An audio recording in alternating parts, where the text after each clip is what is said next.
Quadcopter here. You can see it's about the rough size, 15 inches across, a rectangle more or less, not very thick. Has a camera on it. You can mount or dismount the camera, and it has an on-off switch on the unit itself. And you can see it has the propeller guards here. If you look closely here, we've flown this into the tree, and the propeller guards did their job. It's fairly lightweight and fairly sturdy, actually, given the weight of the device as well as the components. It's actually pretty sturdy. There's a battery pack, sits in the back. The unit comes with two, holds about a 10-minute charge. Takes about an hour and a half to charge each battery pack. So you can get a good 20 minutes of flight out of this thing at a time before you have to go recharge it. The controller here is fully functional. It has, you can go up and down with it. You can rotate left, rotate right. You can bank forward, bank back, bank left, bank right. So pretty standard controls for a drone. Then it has 4 more buttons on it. And this one is for recording video. This one is for snapping pictures.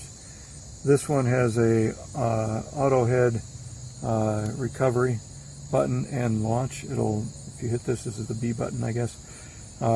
It'll take off and lift off slowly. You can hit it again when it's flying. It'll hover. And then the one down here is for setting the head direction of the device. I like to just keep it pointed the direction the camera is going, but you can rotate it and adjust it. So those are the functions of this thing. So let's see if we can get this thing to take off here. So you turn that on, the lights start flashing. Turn this on. Move that up, move that back, and then you can hit the button over there and it'll take off.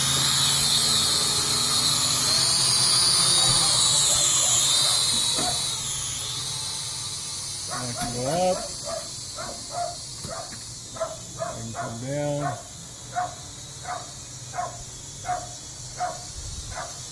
There's a little bit of a breeze out here. Go back up, maybe. There we go. The battery's kind of dying on it right at the moment.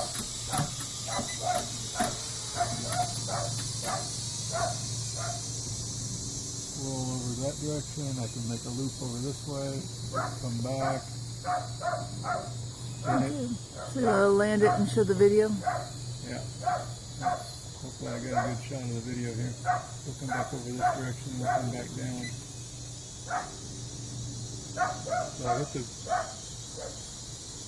I hit the B button to come back down, so it should be coming down here. That's on its own. So it'll land gently on its own.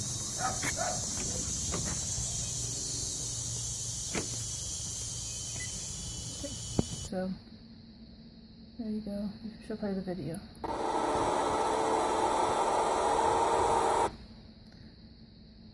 That was it? That's it. Okay. So that was a little video that we had, and instructions. There were comments on the user's manual that kind of got knocked in the other reviews. What do you think?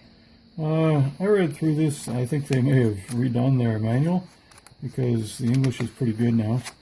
There's only 1 or 2 places where there's like a grammatical error. And it's fairly explanatory. I thought it did a pretty good job with the pictures.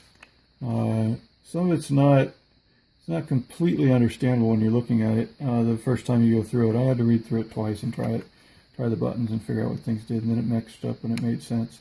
Okay, and then the micro, you need to provide a micro SD card? You do need to provide a micro SD card. I didn't show you the overturning function. There is a button on there that lets you flip it and fly it.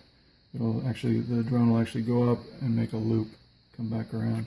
Okay, but the SD card reader we couldn't get to work. Well, it had to do with the SD card, not the SD card reader. Oh, that's right. I haven't tried that. Okay. Okay, so that's okay. So it came with an SD card reader, but you need to have your own SD card. Okay. Okay. So how many stars would you give? It's a base entry-level drone, and it's a good toy to learn on. It's relatively indestructible. I wouldn't say it's indestructible, but it's hard to break it. It does have the auto launch and auto land feature, which is good to have if you're not over top of a tree. And it has enough camera and resolution to play with and learn with. So before you jump out there and buy a $1,500 drone with high resolution 4,000 camera on it, this is a pretty good starter. You're not going to lose a lot of money if you lose the device, and it's well built. So it's a good toy. It's an outdoor toy. I would not fly it indoors, and so I would give it probably 4.5 stars.